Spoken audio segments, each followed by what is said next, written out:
Venga, vamos allá, que el tema es Venga, muy chulo y vamos a, pues eso, vamos a repetimos, volver. A ver, volvemos, repetimos. sí. Nos ibas a hablar de, nos hablaste o nos hablarás ahora sobre los, creo que es 4 o 5 puntos importantes sobre el razonamiento clínico.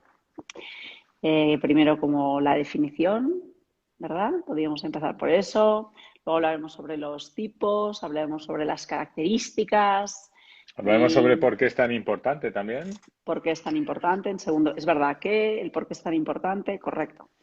Los Y tipos bueno, que hay y las las características que tiene que características. tener un razonamiento clínico que sea bueno, sea eficaz, sea actualizado. Muy bien. Y como el razonamiento clínico da para tanto, de esta serie, son dos vídeos, el día 30 volveremos y os contaremos más cosas sobre el razonamiento clínico del Nobel y del experto. Y de esa manera podemos alargar un poco este estupendo tema. Eso es. Bueno, Estas dos charlas salen porque iniciamos la oferta de un así es. curso especial de razonamiento clínico en fisioterapia pediátrica. Uh-huh. Es un curso nuevo, es un curso muy ilusionante. Yo creo que es un curso que hay muchas personas cada vez más están pidiendo entender cómo razonar, cómo afrontar las sesiones, cómo afrontar un diagnóstico o las pequeñas cositas y decisiones que hay en una práctica clínica. Y bueno, hemos decidido lanzarlo, pero vamos a hacerlo poco a poco y queríamos daros a conocer el tema y también deciros que si alguien tiene algún interés, que nos ponga un mail a info@tempipint, tempi-pint.com y os informaremos de este curso beta inicial sorpresa que va a salir en el próximo mes probablemente. Muy bien. Luego Bueno, nos vuelves a contar pues un venga, poquito luego lo para, vuelvo a ¿vale? contar. Súper. Venga, empezamos por... ¿Qué es? ¿Qué es? Vamos a ¿Qué es empezar por esto del definición. razonamiento? Vale, pues entonces como tenemos distintas definiciones, vamos a hacer la mía. ¿Qué te parece, Lucila? La tuya, Eso que es siempre es la buena. porque vamos a hacer la mía. Pues fíjate, yo veo el razonamiento clínico como el arte y la ciencia de tomar decisiones en la práctica clínica.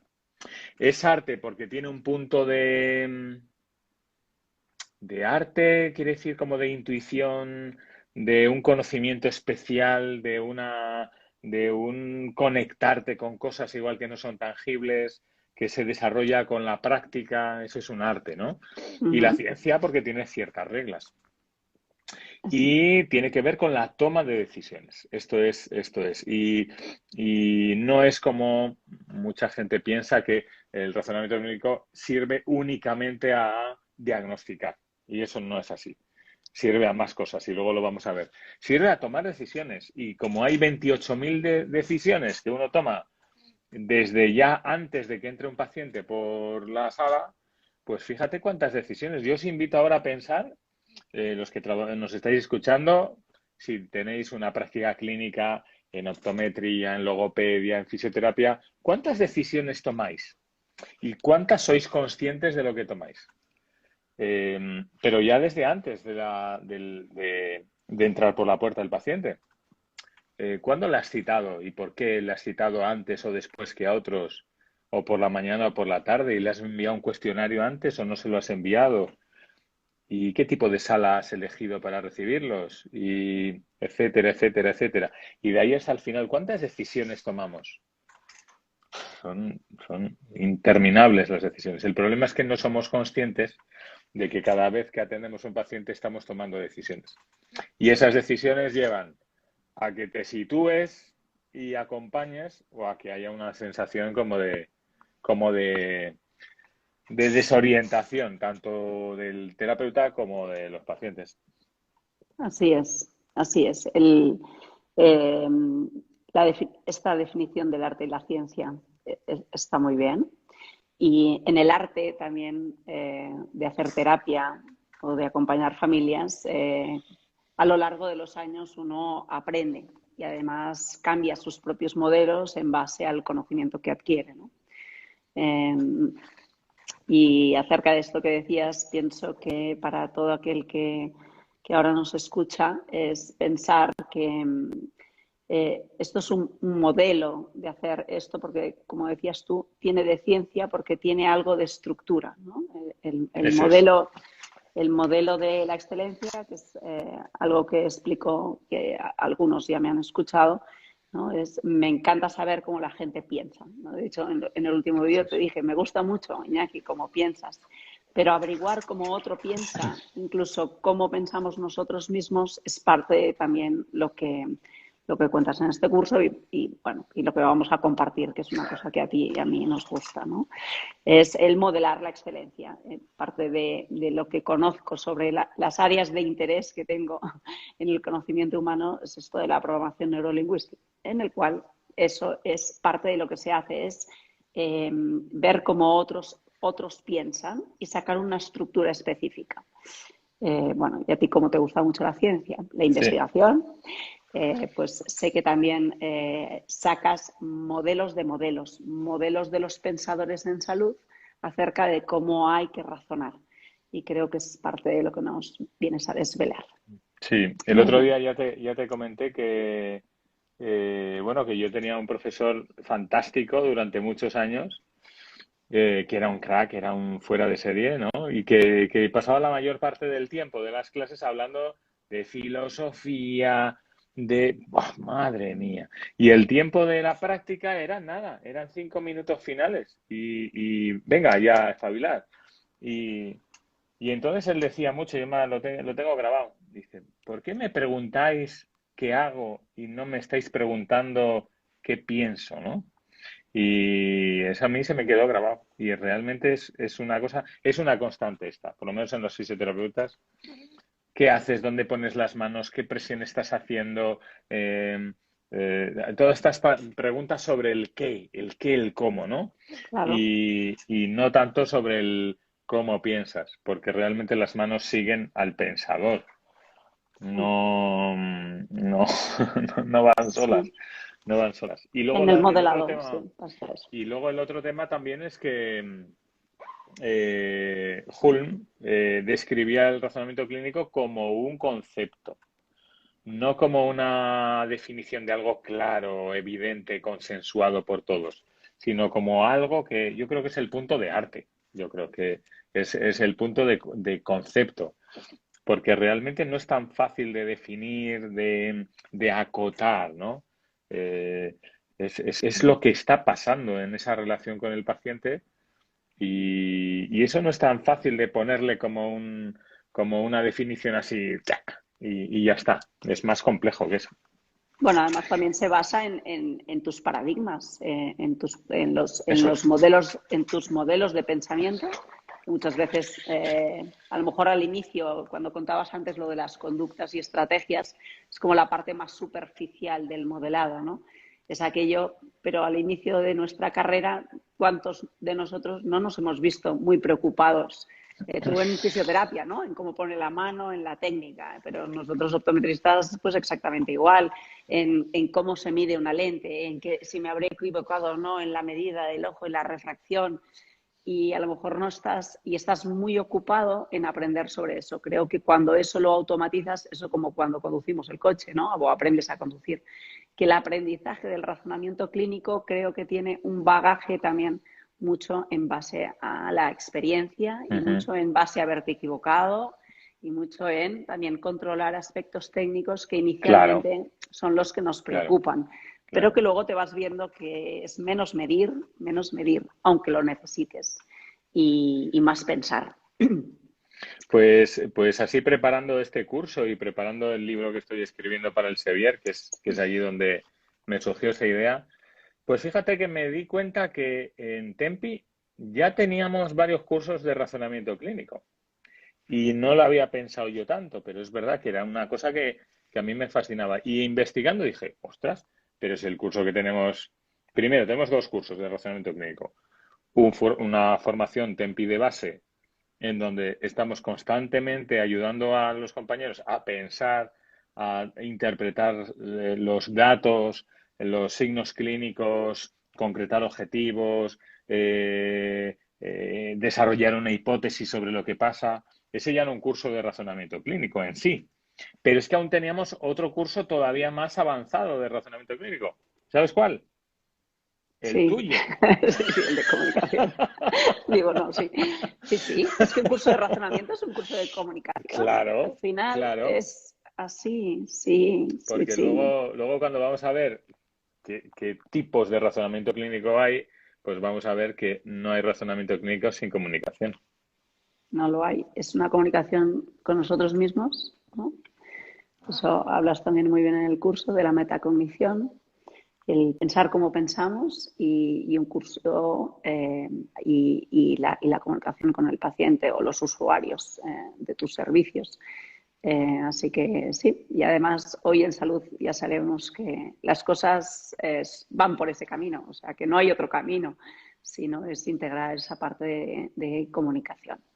Sí, Muy luego también bien. es el tema de como vamos a ver, dentro de los tipos que hay, pues hay una parte importante de atención al paciente. Ujú. Y por eso la comunicación forma parte constante de incluso hasta de la forma en la que sacas la información sobre la que luego vas a tomar decisiones, ¿no? Correcto.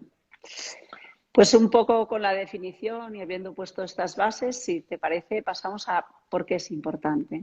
Aunque ya lo estábamos Pues hablando. sí, sí, sí, porque, bueno, como decíamos el otro día, el razonamiento clínico pone suelo a los pies del terapeuta y pone luz en el horizonte a las familias. Suelo a los pies del terapeuta te enraiza, te da solidez, te da fortaleza, te da una estructura que realmente da seguridad. Y por otro lado, al mismo tiempo está dando luz a un paciente, a una familia, porque estás organizando el camino en el que vas a acompañar a esas personas, porque el razonamiento clínico sirve para organizar caminos, sirve para encontrarte en una selva llena de matojos, donde desde hace no sé cuánto tiempo han crecido las cosas, no sé yo cómo, y tienes que encontrar un camino. Y ese camino no es tan sencillo y lo haces en base a tantas informaciones. Eso es razonamiento clínico. Es el que razona bien a nivel clínico, da una tranquilidad a las familias, incluso, fíjate, incluso eh, hasta en los casos en los que no tienes una, como una resolución del problema. Podríamos hablarlo luego cuando hablemos de los tipos, ¿no? Pero incluso en paliativos, incluso en fisioterapia paliativa, podríamos decir, o sea, no es el hecho de resolver el problema. Hay muchos problemas que no se resuelven en sí, pero las personas necesitan ser acompañadas, Sí. ser mejoradas en su calidad de vida, y eso significa ir en una dirección. El razonamiento clínico te da la luz en el horizonte a eso. A mí me parece que es una cosa que, por otro lado, aunque se puede estudiar, pero también está muy vinculado a la experiencia que uno tiene. Pero vamos a decirlo todo, no por el hecho de tener experiencia, tú te has construido como un experto. Esta diferencia entre experiencia y experticia son cosas muy diferentes. Sí, si no hay práctica reflexiva, puede ser que no seas capaz de construir eso. Alguna vez también ya lo hemos hablado. He construido mucho mejor mi razonamiento a través de los casos que he fracasado, he evaluado, reevaluado, he pensado, Eso es. eh, que igual en los casos que he tenido más éxito, y no éxito porque el resultado sea bueno, sino éxito porque has podido acompañar y poner, como has dicho tú, luz a una familia en el camino, ¿no?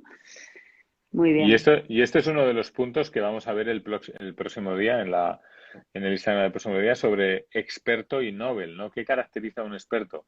Pues así por dar un adelanto, una de las cosas que caracteriza a un experto es que has sido capaz de construir patrones o de reconocer patrones clínicos. Y gracias a esa experiencia razonada que has hecho, reflexiva. Y entonces cuando entra un paciente por la puerta, madre mía, de repente te viene una luz y dices, yo esto lo conozco. Joder, igual somos más conscientes o somos menos conscientes, pero ese es el resultado más directo a un camino diagnóstico más rápido también. Sí, Y eso es gracias a esa práctica reflexiva, que esa yo creo que práctica en todas las reflexiva. profesiones sanitarias Sí, vamos, yo creo que es común sanitarias y no tan sanitarias. Al y no final, tan sanitarias. las claves del talento son parte de la base de muchas profesiones. Entre Sí, estoy otras pensando es en un diez educador, mil por euros. ejemplo. 10.000 horas, Iñaki, 10.000 horas de práctica. Claro, diez claro. mil horas de práctica, lo que pasa que hechas de una forma determinada, que yo creo que no vale la pena que entremos porque el próximo día ya contaremos un poquito más. Sí, pero es verdad que los educadores, por ejemplo, Mm. también para ayudar a los niños, también pueden reconocer ciertos patrones, ¿no? Y a medida que amplían también sus áreas del conocimiento, como también nos pasa a los clínicos, también vas viendo aquello, no solo ves el árbol, que es cuando ves la técnica y tu sistema, que es muy importante para el individuo, sino que empiezas a ver un poco más lejos y puedes ver el bosque. Eh, Muy bien. Oye, ¿has Eh, resuelto el problema técnico que tenías? Creo que sí, no se apaga más la pantalla, así que me parece que sí. Y si no tenía que estarle ahí dando y estaba más preocupada por la pantalla que eso, que no quiero que, me gustaría que se conservara esta charla, que creo que es muy Sí. valiosa. Vale, ¿te parece que aparte de la definición y del por qué es importante, que creo que nos podemos quedar con esta fabulosa frase de da pies al terapeuta y luz a las familias. Y a esto quería añadir es, uno puede dar luz a las familias cuando en sí mismo es coherente, entiende lo que ocurre, Eso es. aunque no entienda todo, aunque no comprenda todo, aunque no tenga las soluciones a todo, pero tiene una línea de pensamiento bien organizada en base la filosofía que subyace a sus técnicas, ¿no? A su forma de actuar y Eso demás. es. Muy bien.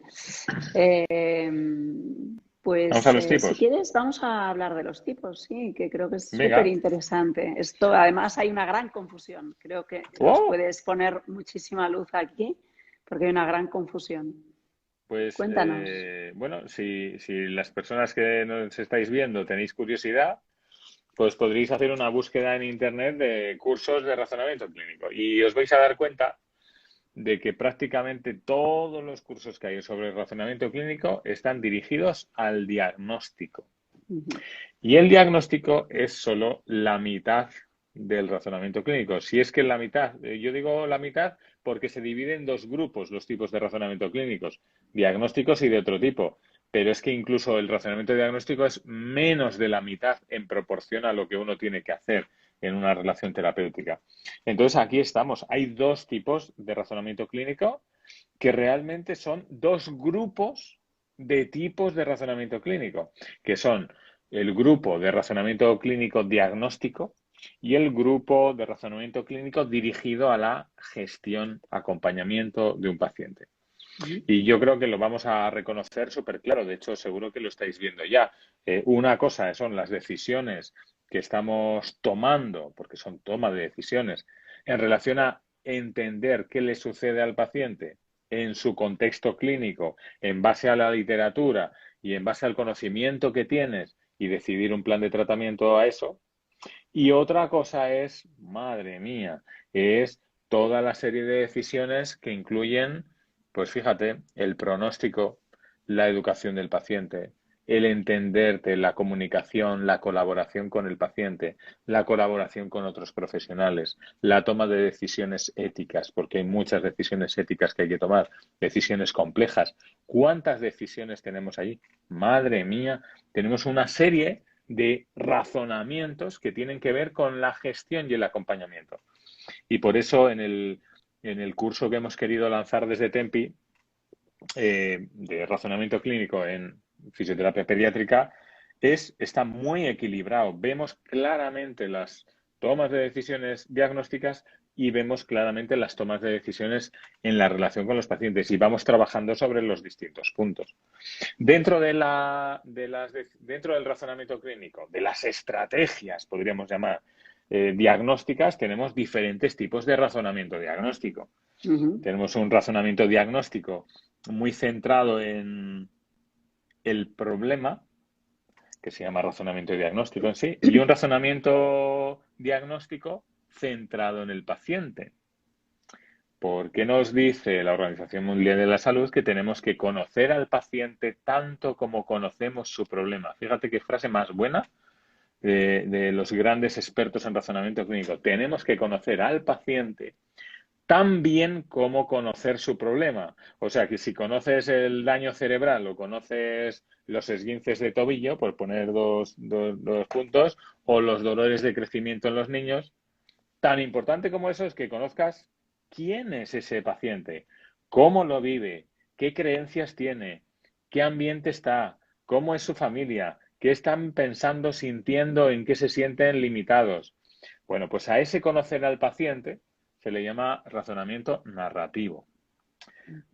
Como razonamiento narrativo, razonamiento diagnóstico para conocer el problema, qué está pasando, qué está influyendo. Con el razonamiento narrativo es el de conocer al paciente tanto como el problema en un contexto como es el moderno de las ciencias de la salud biopsicosocial. Eso es razonamiento diagnóstico. Fíjate. Muy bien, pues y en ese de diagnóstico muchas veces nos quedamos ahí, ¿no? Eso es. Eso es. Solo ahí. Eso es, pero la toma de decisiones de después No puede ser, sí. es muy importante, esa es muy importante. Y no siempre estamos preparados para acompañar a las familias. Bueno, eso es lo que tú nos echas una mano, ¿no? Con tu curso de comunicación, ¿no? Que es cómo escuchar cómo entender, como dices, ¿no? El mapa de las personas que están. Porque además, este razonamiento dentro de lo que es estrategias de razonamiento clínico, de gestión del paciente, esta quizá la más importante, es el razonamiento colaborativo. Y para Sí, no hay colaborar, ¿cómo tener en cuenta a la familia como un interlocutor importante sobre el que yo tomo mis decisiones consensuadas? Pero para eso tengo que entender cuál es su lenguaje, cuál es su mapa del mundo, cómo están describiendo las cosas, ¿no? Cómo porque además poderles ayudar a formular objetivos. los pacientes ante la misma realidad tienen filtros muy distintos. Entonces, entrar también en la cognición del paciente es interesante y eso se hace muy bien a través del lenguaje. Pero el lenguaje que el paciente usa hay que aprender a codificarlo para clasificarlo y poder entrar. Es decir, que esto ya sabes que me gusta la palabra, es en comunicación. Cada uno tiene que tener su modelo, pero como terapeuta estamos obligados a ser camaleónicos, es decir, sin perder nuestra esencia. Tenemos que ser capaces de entrar en el mundo del otro y en su forma de vivirlo, porque el mismo diagnóstico, la misma etiqueta, la misma entidad clínica en diferentes pacientes con diferentes necesidades, que al final lo has definido tú bien, ¿no? Son sus creencias, son cómo lo viven, pero también básicamente sus necesidades. En optometría se ve muy bien en la baja visión, donde muchas veces la visión ya no se va a construir, sino es degenerativa. Por lo tanto, el sí o sí es acompañar la calidad de vida del paciente y tal y como nos cuentas tú siempre, pero también está definido por la Organización Mundial de la Salud en sus modelos conceptuales. Dicen, ¿no? ¿Cuál es la actividad que le gusta hacer? Si tú no te enteras qué es lo que a ese paciente le hace feliz o en qué ámbitos participa, al margen de su estructura y su función, no tiene ningún sentido tu intervención porque el diagnóstico ahí queda, ¿no? Pero ¿qué necesita? ¿Qué le gusta hacer? Y poder preservar eso con los medios que tengamos es la real ayuda y ahí entra, ¿no? el razonamiento y el comprender al otro. Pero para eso hay que estar como muy presente y menos preocupados a lo mejor a veces en las técnicas o no tan centrados solo en las técnicas y en averiguar las estructuras. Incluso ni las funciones, ¿no? Así que que creo que es fundamental. Esta mañana he hecho un curso sobre daño cerebral y la ponente, la recomendación que ha hecho a todos los participantes es formaros en comunicación para poderos entender con los pacientes, porque si no, no hay forma de ayudar además a algo que tiene tantísima variabilidad, es decir, que daño cerebral, parálisis cerebral, entra una cantidad de Es que pacientes impresionantes, pero es que el daño que hay en el cerebro, cada sí, sí. especificidad supone conocer algo más sobre eso, ¿no? Así que, Pues fíjate, voy a decir una cosa que no comenté el otro día. venga, yo tampoco Y porque es, ayer no había hecho el curso esta mañana, pero me ha encantado lo que has vea, dicho, eso María. es. Pues fíjate, ahora sabes qué me has hecho pensar. Me has Que, hecho pensar en otra de las cosas que sale en este curso, que es realmente una práctica basada en la evidencia, mm, ¿no? Que es otra de las cosas que la gente está bastante confundida y los más confundidos son los que más son manipuladores de este concepto de la es- evidencia científica, porque yo creo que están tan perdidos y que no, y lo utilizan como una maniobra de manipulación. Pues fíjate, qué curioso, que es el padre de la práctica basada en la evidencia, es Sackett, que empezó a describirlo en los años 80-90 en el modelo nuevo actualizado, ¿no? ujú, Y decía lo siguiente, que la práctica basada en la evidencia se sostiene en tres polos, que también está descrito en otra serie de artículos posteriores, pero son muy claros. El primer polo es la literatura científica actualizada, obviamente, ¿no? Pero como dice Sackett, no podríamos tomar decisiones si solo nos basáramos en lo que está escrito en un estudio, porque uno tiene que tener en cuenta el contexto clínico, el estado clínico y el contexto.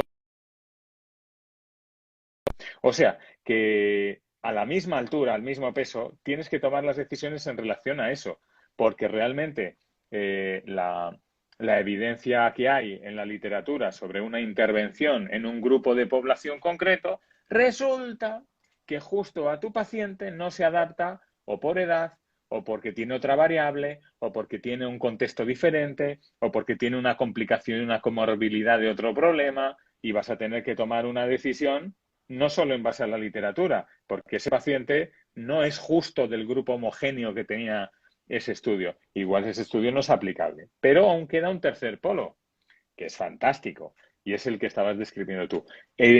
Práctica basada en la evidencia tiene como tercer polo las necesidades y las prioridades del paciente y de su familia. Y en base a literatura, estado clínico y contexto, necesidades y prioridades, en base a eso uno tiene que tomar las decisiones a partir de esa interrelación de polos.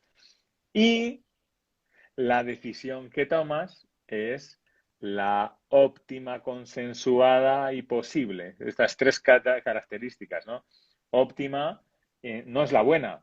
Es que la decisión que vas a tomar, el tratamiento que vas a poner no es el bueno, es el óptimo, tiene que estar consensuado por esa persona o por su familia y tiene que ser posible, porque a veces quieres hacer una intervención estupenda y resulta que no hay medios, recursos, tiempo o lo que sea, ¿no?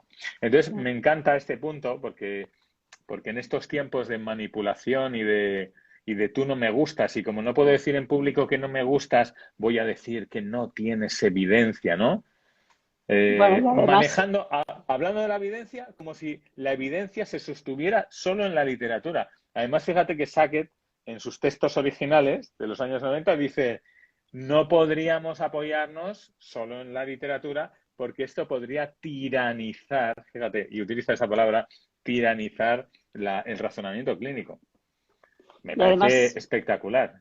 corrígeme si me equivoco, Iñaki, que tú de esto he aprendido muchísimo de ti. Eh, no, los clínicos, cuando hacemos pronóstico, y ahora con todo este tema de la evidencia, aparte de tener en cuenta, por supuesto, consensuar los objetivos, tener en cuenta las necesidades de la familia, el pronóstico tiene que estar basado en lo que dice la literatura o la evidencia científica y lo que dice tu experiencia clínica, porque si no, lo que entendí muy bien en una ocasión escuchándote es que, y leyendo artículos que cada vez leo más, porque también tienen cosas súper interesantes, es que todo lo que es investigación está acotado. Es Eso decir, es. que la investigación no le gusta la variabilidad, porque no puede Exactamente. manejarla. En cambio, Se el llama así. clínico tenemos que jugar con la variabilidad. Por lo tanto, parece que si estas dos cosas no van de la mano, tal y como dice el autor que nos estabas comentando, Sackett, ¿no has dicho? Sí, Si esto no va de la mano, no estamos haciendo clínica, estamos no, haciendo eso es. otra cosa, pero clínica seguro que no, porque al clínico el tema es que maneja muchas variables a la vez. Por eso también a veces tenemos sesgos, ¿no? Porque Eso es. consideramos unas variables y otras no. Y la literatura lo que también nos va a permitir, si tenemos un fundamento en literatura, es que esos sesgos no sean tantos sesgos y Claro. que, ¿no? Y permitir estar actualizados. Yo, de hecho, ahora me divierto mucho cuando digo cuántas veces he visto algo en clínica y encuentro un estudio que lo dice. Y Eso digo, es genial. Eso es la genial. leche, Eso este es tío genial. ya ha estudiado una cosa que yo he visto en la Claro, clínica. Entonces te reafirma, te ayuda, pero las decisiones clínicas no pueden solo estar basadas en eso, como claro. muy bien Claro, has y puesto, además, Luke. ¿sabes el contrasentido también? Es que es muy divertido, porque es que es esta manipulación tan terrible que estamos viviendo. Fíjate, si uno entiende un poco de metodología científica, yo, por ejemplo, acabo de publicar un artículo ahora, ¿no? Y es un ensayo, wow, es un nivel de evidencia top el que yo acabo de publicar, ¿no? Con el equipo de Mm. personas de varias universidades. ¿Y qué hemos hecho? Pues hemos hecho un ensayo controlado, teorizado, tal, para demostrar, fíjate, que un protocolo de intervención específico servía en un tipo de pacientes específico, que tenía una serie de, de características para que fuera homogéneo y que tendrían que tener menos de tal edad, sin tantos problemas, sin tantos otros, con variables súper controladas, ¿no? Y entonces hay gente que te dice, no, es que tú tienes que hacer solo lo que tiene evidencia. Ah, yo tengo que hacer solo este protocolo, ¿no? Este protocolo que acabo de publicar, este es el que tengo que aplicar, ¿no? Porque es el único que tiene evidencia. Porque si haces una maniobra de más o una de menos, ya no es el mismo protocolo que has hecho. O tienes que hacer el mismo protocolo, ¿no? Y entonces yo digo, venga, vamos a hacer evidencia, voy a utilizar el mismo protocolo. ¿Y sabes qué es divertido? Que ¿Qué? luego viene la Organización Mundial de la Salud con su CIF y te dice, ¿cómo? ¿Que estás tratando a todos los pacientes igual? Es igual. Sí. No estás Exacto. teniendo en cuenta los factores personales, los factores Los contextuales, ambientales.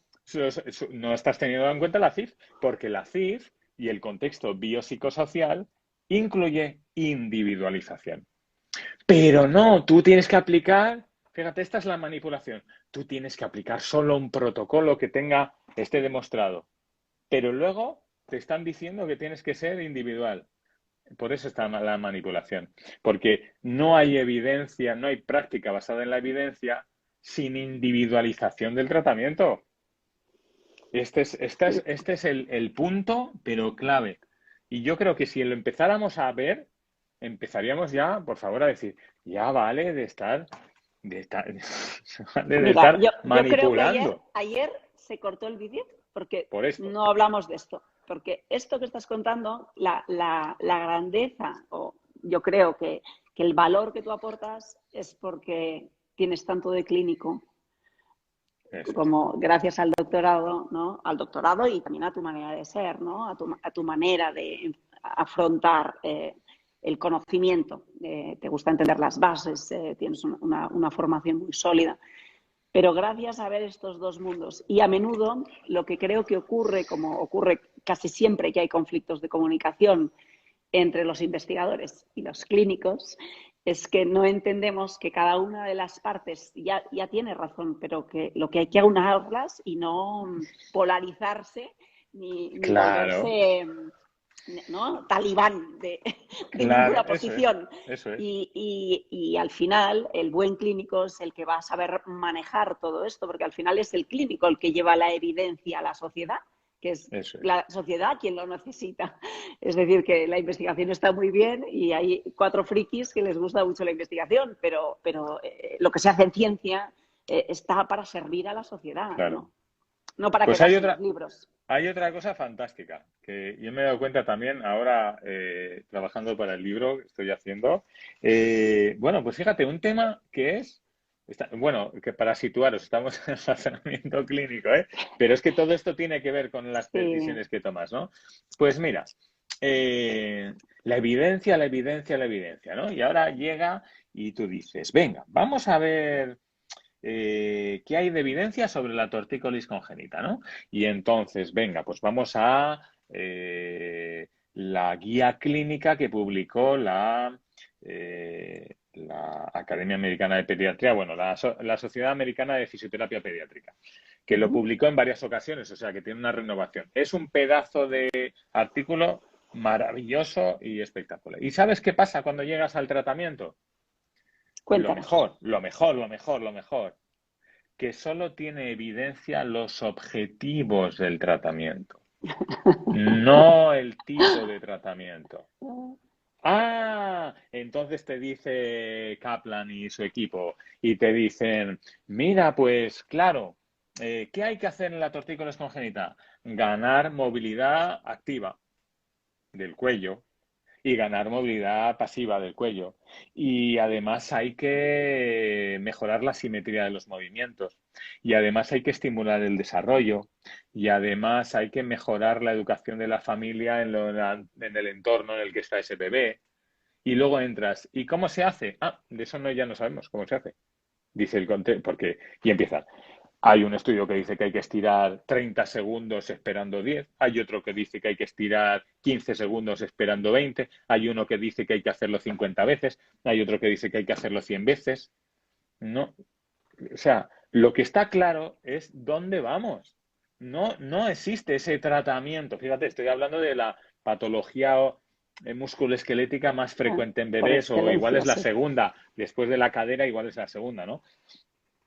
Pero la evidencia te dice que tienes que cumplir objetivos, que no es que utilices la técnica que tiene evidencia, porque no existe ninguna técnica que tenga evidencia. Existen objetivos que tienen evidencia. Entonces, cuando la gente a la que no le gustas, solo por el hecho de que se sienten mal porque estás, y entonces que te quieren mover, pues es que nos está pasando a muchas personas que trabajamos en pediatría. Nos critican lo que hacemos porque no tiene evidencia, pero es una manipulación de la realidad. Probablemente es que no saben de evidencia. Porque si supieran de evidencia, sabrían que uno tiene que adaptar la literatura a un contexto clínico particular y escuchar las necesidades de las personas. Y la evidencia no es algo al margen de los pacientes, como parece que parece que esto es lo que es. Me da mucha pena. La verdad es que llevo años sufriendo por la pena que me da que en vez de intentar ir hacia adelante todos unidos, aportando cada uno lo que tiene, intentando servir mejor a la sociedad, no aprovechamos la evidencia para criticar, para atacarnos. ¿De acuerdo? Una de las personas que más sabe de metodología científica, un profesor que tuve en el máster y espectacular, y que es el profesor de evidencia científica y de metodología, dice, Iñaki, si solo pudiéramos hacer en una sesión lo que está publicado en un ensayo clínico aleatorizado, mejor ni estudies fisioterapia. Porque eso no es así. Es que no es así. En fin, pues eso, que estamos en tiempos de otra vez de inquisición y de herejes. Y entonces a la persecución hay que... Y realmente es una manipulación. He Sí, dicho, por eso. he dicho, he dicho. Bueno, por eso yo creo que también está bien que hable Pues eso, quien conoce al respecto eso y es, que hable alto y claro y la gente con conciencia. Y luego también yo soy de la opinión que la vida pone a cada uno luego en su lugar. eso Es es. decir, que a estos que se les va la boca yo les pregunto, ¿y tú cuántos pacientes ves a la semana? ¿Tú Eso cuántos es. pacientes ves a la semana? Y a lo mejor me preguntarán, ¿y cuántos artículos lees? Pues cada vez más, porque cada vez están más accesibles, pero yo creo que es una cosa sin la otra, mal vamos. Así que está muy bien que hayas puesto luz y que haya salido este ratito de esto. Yo creo Pues que genial. nos queda un poquito para hablar Sí. sobre las De las características. características.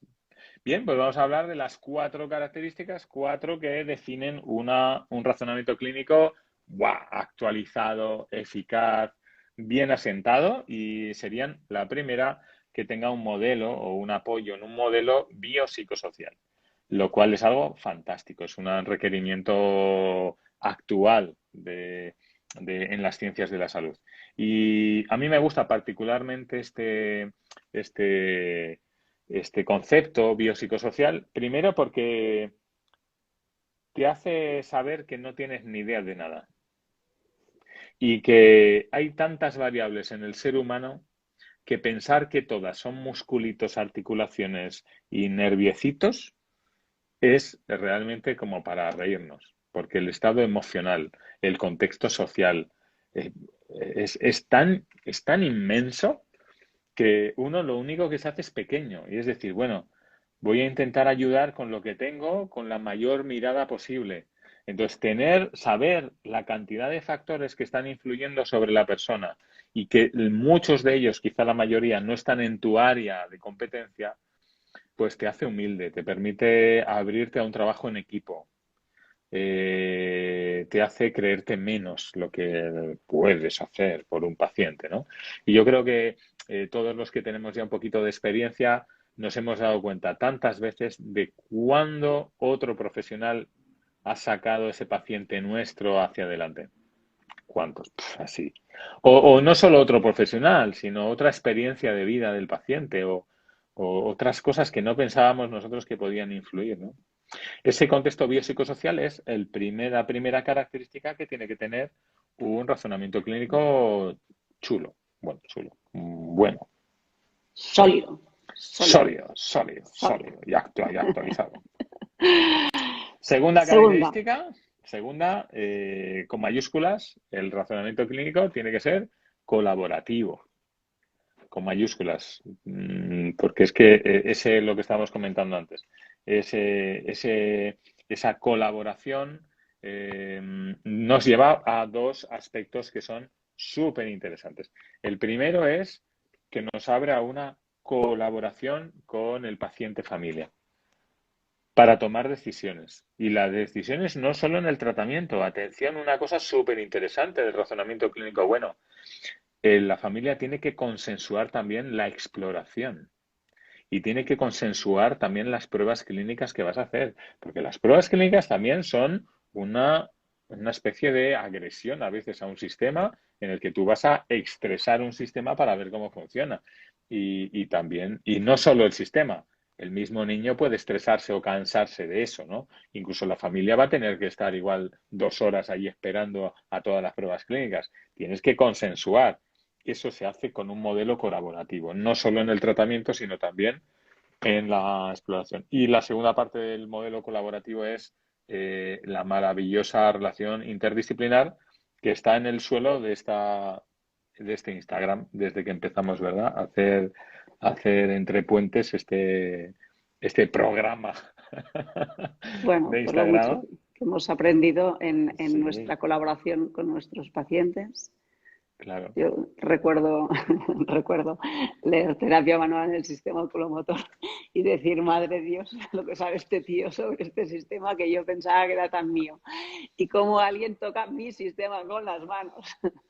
Y allí se abrió un mundo de posibilidades. Yo digo, mi conocimiento de la oculomotricidad fue un antes y un después, gracias a conocer a un fisioterapeuta un poco friki que se enamoró tanto como yo de la oculomotricidad, pero que la veía de otra forma, porque el sistema sensorial que yo uso para evaluar es el visual.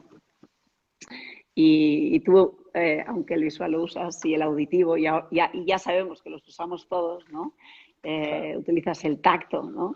La propiocepción, el conocer cómo y a menudo lo he dicho, donde yo pongo los ojos y Iñaki pone las manos, imagínate qué grado de conocimiento llegamos a tener, ¿no?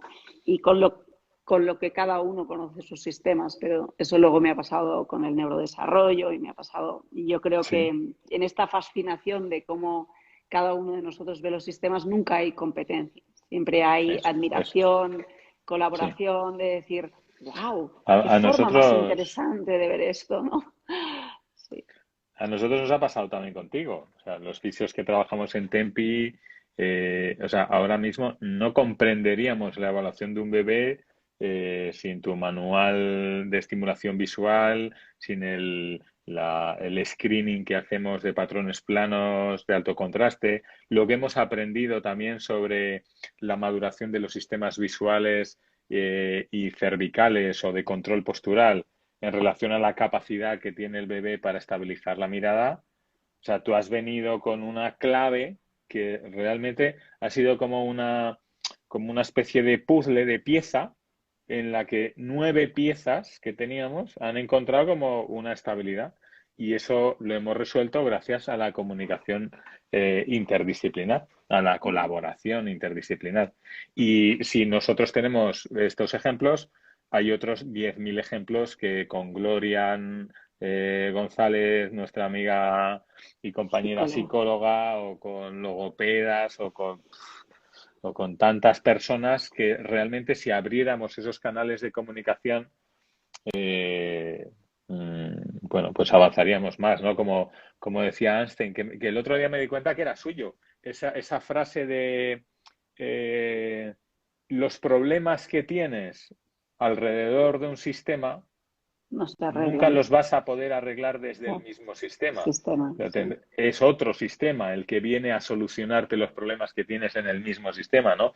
Es como la optometría, la que ha empezado a solucionar aspectos del desarrollo de los niños en lo postural, por ejemplo, Sí. etcétera. Y nosotros, pues, eso es muy bonito y muy necesario. Entonces, bueno, pues esa es razonamiento clínico colaborativo, tanto en la relación como con paciente-familia, como en la relación con otros profesionales.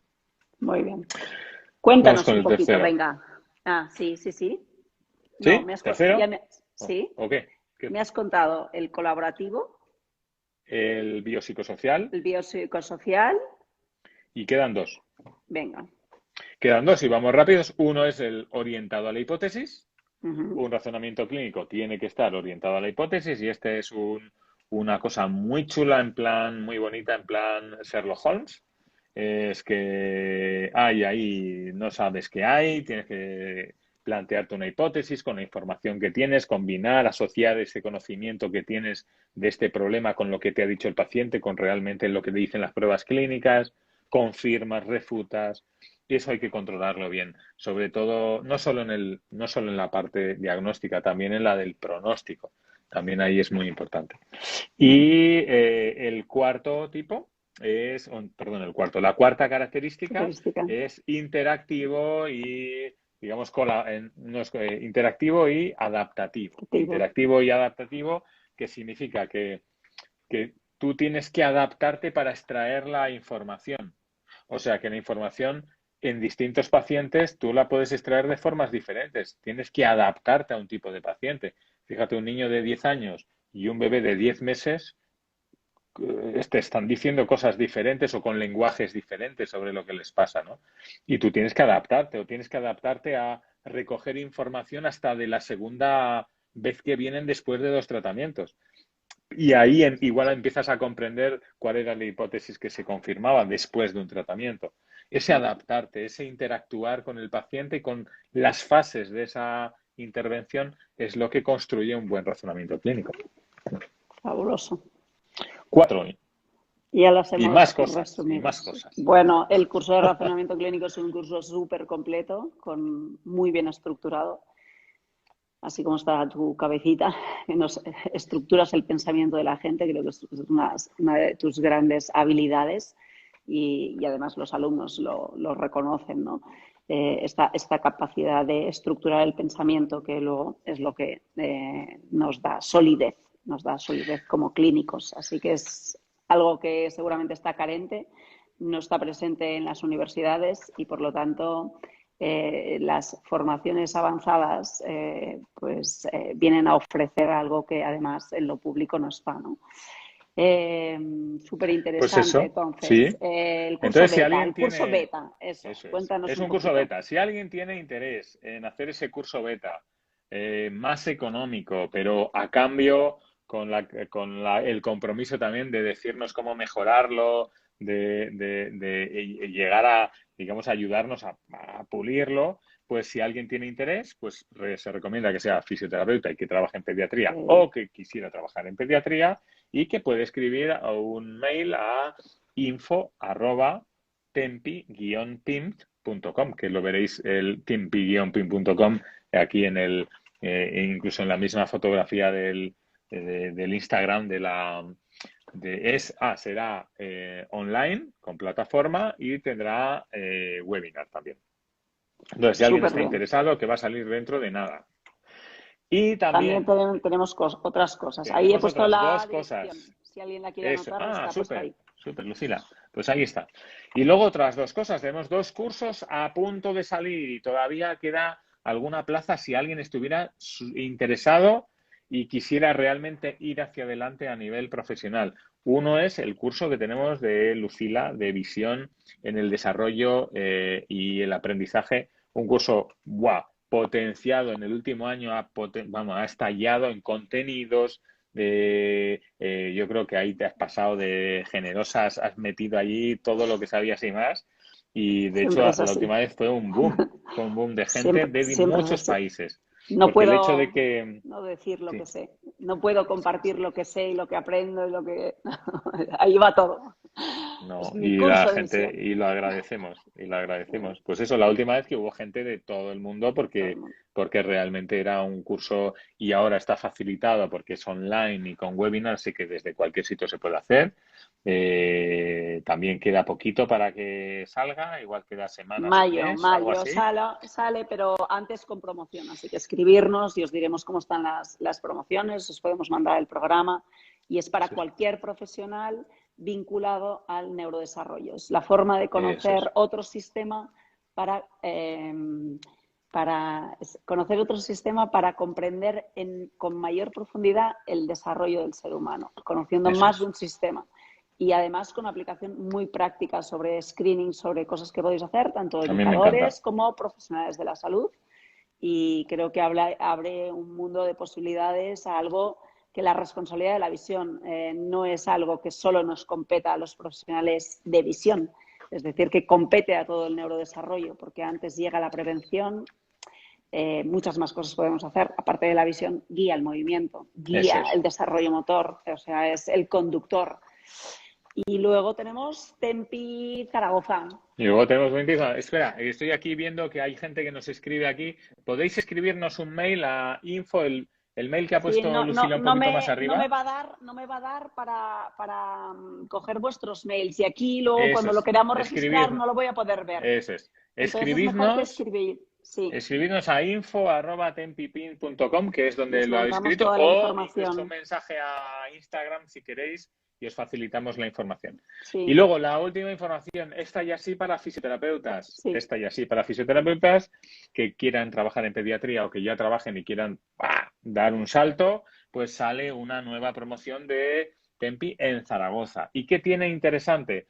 Pues aparte del modelo que es semipresencial con mucho contenido en plataforma y webinars, pues en concreto en Zaragoza pues tiene varias cosas chulas. Una, fíjate, sorteamos 2 plazas para ver clientes o pacientes en la clínica, o sea, sorteamos 2 plazas de Súper estancias chulo. clínicas para estar allí con nosotros en nuestra clínica viendo pacientes para quien se inscriba y luego también si alguien ya ha hecho Tempi y, y conoce a alguien que le pueda interesar, pues también ofrecemos un reciclaje gratuito a ya ex personas que ya han hecho la formación y que quieren hacerlo, pero que es una oportunidad. Tenemos últimas plazas, nos quedan ahí nada, unas semanitas, así que si alguien se lanza o si queréis compartirlo, pues genial. Y nada, y deciros que el día 30 Es el día 30. El día 30 de marzo. Marzo. Volvemos con razonamiento clínico. 2. Quien quiera ser un experto, quien quiera ser una experta en razonamiento clínico, no os lo perdáis. Volveremos aquí a las claves que hacen que saltes desde tu lugar a realmente a un sitio mejor en cuanto a tu práctica clínica. Y Gracias. no hay mal que por bien no venga, que el otro día se nos quedó cortado el S y gracias a eso hoy hemos podido hablar de razonamiento clínico y de evidencia. Así que por algo será. Por algo será. Ponlo en el título y guarda el vídeo. Guarda el vídeo. Esta vez, mira, no me voy a mover de aquí de la pantalla hasta que se quede así como grabado. Vamos, madre mía. No te vayas por a Dios. la cena. Graba el vídeo. No me voy a mover de aquí hasta que eso esté ya publicado. Pues un abrazo a todos, un abrazo Gracias a todas. a todos. Gracias por estar ahí. Gracias, Iñaki. Súper valor todo lo que nos has contado. Mil gracias. Gracias, Lucila. Gracias. Nos vemos otro Hasta día. Luego. Chao. Adiós, adiós.